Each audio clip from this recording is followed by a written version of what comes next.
نرمی سے دبانے لگا۔ دباؤ بڑھتا گیا تو میرے بدن میں عجیب سی لہر دوڑ گئی۔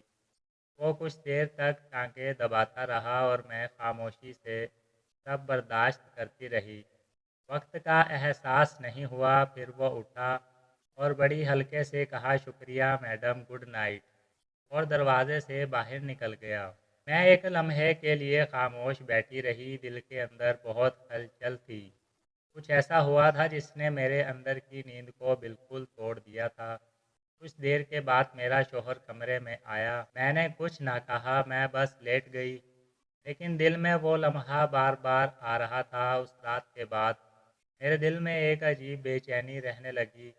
وہ لمحہ بار بار یاد آتا، جیسے میرے بدن پر اب بھی اس کے ہاتھوں کی گرمی باقی ہو۔ میرے شوہر کے ساتھ سب کچھ ویسا ہی تھا، لیکن اندر کہیں نہ کہیں ایک نئی دنیا کا دروازہ کھل چکا تھا۔ اگلے دن ناشتے کی میز پر وہ عورت اور اس کا شوہر بھی آ گئے تھے۔ وہ دونوں بڑے خوشگوار موڈ میں تھے۔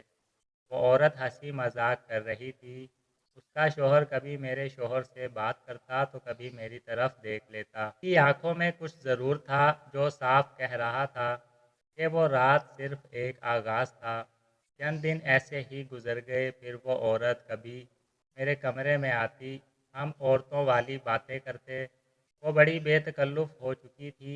ایک دن میں نے اسے ہلکے سے کہا، تمہارا شوہر واقعی عجیب سا لگتا ہے، ہر وقت خوشی، ہر وقت ہنسنے والا۔ وہ عورت میری بات سن کر کہنے لگی، وہ ایسا ہی ہے، دیکھو سچ کہوں تو وہ عورتوں کو بہت پسند کرتا ہے، مگر میری بات کو محسوس نہ کرنا، اسے تم بہت اچھی لگتی ہو۔ اس کی بات سن کر میری سانس تو جیسے رک چکی تھی۔ میں نے چھپانے کی کوشش کی، لیکن میرا چہرہ بالکل سرخ ہو چکا تھا۔ وہ میرا چہرہ دیکھ کر ہنس پڑی، کہنے لگی، گھبراؤ نہیں، وہ تمہارے ساتھ برا نہیں کرے گا۔ یہ سن کر میرے اندر ایک لہر اٹھی، شاید مجھے برا نہیں لگا تھا۔ کچھ دن کے بعد شام کو میرا شوہر آفس کے کام میں مصروف تھا، گیسٹ ہاؤس میں زیادہ ہلچل نہیں تھی۔ باہر کافی سردی تھی، میں صوفے پر بیٹھی کتاب پڑھ رہی تھی۔ اسی وقت دروازہ ہلکے سے کھلا، دیکھا تو وہ اندر آیا۔ اندر آنے کے بعد کہنے لگا، میں اندر آ جاؤں؟ میں نے مسکرا کر کہا کہ تم آ جاؤ۔ وہ کمرے میں آ کر صوفے کے دوسرے کنارے پر بیٹھ گیا۔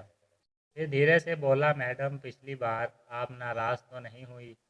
میں نے نظریں جھکا کر کہا، نہیں، اس میں ناراض ہونے والی کون سی بات ہے؟ میری بات سن کر مطمئن ہوا، پھر کچھ دیر خاموش رہا، پھر کہنے لگا، آج بھی تھکی ہوئی لگ رہی ہے، اگر کہیں تو پھر سے آپ کی ٹانگیں دبا دوں؟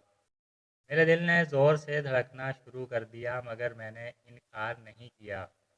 میں نے بس کتاب بند کر کے ٹیبل پر رکھی۔ وہ میرے قریب آ چکا تھا اور پہلے بازو، پھر ہاتھ، پھر آہستہ آہستہ کندھے دبانے لگا۔ اس کی انگلیوں کا لمس ایک عجیب سا نشہ دے رہا تھا۔ وہ میری سانس تیز ہو رہی تھی، میرا دل بے قابو ہو رہا تھا۔ میں نے ایک بار نظریں اٹھا کر اس کی آنکھوں میں دیکھا۔ وہ آنکھیں سیدھی میرے دل تک اتر رہی تھی۔ تھوڑی دیر ایسے ہی گزر گئی، پھر اس نے رک کر دھیرے سے کہا، آپ چاہیں تو میں چلا جاؤں؟ میری زبان ساتھ نہیں دے سکی، بس ہلکا سا مسکرا کر کہا، نہیں، تم بیٹھو۔ میری بات سن کر وہ اور قریب آنے لگا۔ میں نے خود کو روکنے کی کوشش کی، مگر خود کو روک نہیں پائی۔ دل کہہ رہا تھا، یہ جو ہو رہا تھا وہ غلط نہیں، بلکہ یہ کچھ نیا تھا، کچھ ایسا نیا جو شاید ہمیشہ دل میں چھپا رہا۔ وہ لمحہ ایسا تھا کہ میرا پورا وجود کانپ رہا تھا، اور میں یہی چاہتی تھی، ہم دونوں کے دل کی دھڑکن صاف سنائی دے رہی تھی۔ میرا دل چاہ رہا تھا کہ وقت یہیں رک جائے۔ میرے ہاتھ کو اپنے ہاتھ پہ لے لیا۔ اس لمس میں ایک عجیب سا سکون تھا، جیسے برسوں کی پیاس بجھ رہی ہو۔ میرا دل چاہ رہا تھا کہ یہ لمحہ کبھی ختم نہ ہو۔ وہ اور میرے قریب ہوا، ہمارے بیچ کی دوری ختم ہونے لگی۔ میں نے خود کو روکنے کی بہت کوشش کی، مگر میرے ہاتھ کچھ بھی نہیں تھا۔ میرے ہاتھ خود بخود اس کے کندھے پر جا لگے۔ یہ لمحہ اتنا گہرا تھا کہ جیسے دنیا رک چکی ہو۔ خاموشی گزری، پھر اس نے آہستہ سے کہا، اب اور فاصلہ نہیں رکھنا چاہیے۔ اس کی یہ بات سنتے ہی جیسے میرے دل کے اندر کی دیوار ٹوٹ چکی تھی۔ میں ایک لمحے کو تھوڑا سا شرمائی، پھر خود کو روک نہیں پائی۔ اس نے میرا ہاتھ دبایا اور اس بار میں نے ہاتھ پیچھے نہیں کھینچا۔ میں نے اپنی نظریں جھکا لی، لیکن اندر کا طوفان زیر چہرے سے صاف نظر آ رہا تھا۔ اس نے دھیرے سے میرا دوپٹہ سنبھالا اور ایک طرف رکھ دیا۔ اس لمحے میری آنکھوں میں کوئی احتجاج نہیں تھا، میں نے خود کو مکمل طور پر اس کے حوالے کر دیا تھا۔ وہ میرے منہ پر ہاتھ پھیرتا رہا، جیسے برسوں کی پیاس بجھا رہا ہو۔ پھر آہستہ سے میرے قریب آتا گیا۔ میں نے اپنی آنکھیں بند کر لی۔ لمحے گزرنے لگے اور میرا وجود پگھلنے لگا۔ اس رات نہ جانے کتنا وقت ہم دونوں نے ساتھ گزارا تھا۔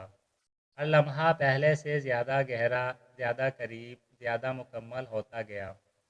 میں نے پہلی بار محسوس کیا کہ چاہت جب حدوں کو توڑ دیتی ہے تو وہ جسم سے روح تک اتر جاتی ہے۔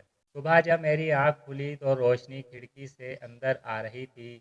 میں نے ایک لمحے کو سوچا کہ یہ سب خواب تو نہیں تھا، مگر کمرے کی فضا اور بدن کی کیفیت اس بات کی گواہی دے رہی تھی کہ رات کو بھرپور پیار ملا تھا۔ دن گزرتے گئے، اب ہمارا رشتہ محض چوری چھپے ملاقاتوں تک محدود نہیں تھا۔ جب بھی موقع ملتا ہم قریب آنے لگے۔ اس کی بیوی کو ساری بات کا پتہ تھا، مگر حیرت کی بات یہ تھی کہ اسے کچھ بھی برا نہیں لگتا تھا، بلکہ کئی بار اس کے لہجے میں ایسا اشارہ ملتا تھا جیسے وہ جان بوجھ کر اس سب کو ہونے دے رہی تھی۔ شاید وہ دونوں زندگی کو اسی طرح کھلے انداز میں جینے کے عادی بن چکے تھے۔ دوستو، ویڈیو اچھی لگی ہو تو ویڈیو کو لائک اور میرے چینل کو سبسکرائب ضرور کیجیے گا، اور اپنا بہت سارا خیال رکھیے گا۔ ملتے ہیں اگلی ویڈیو کے ساتھ، تب تک کے لیے اللہ حافظ۔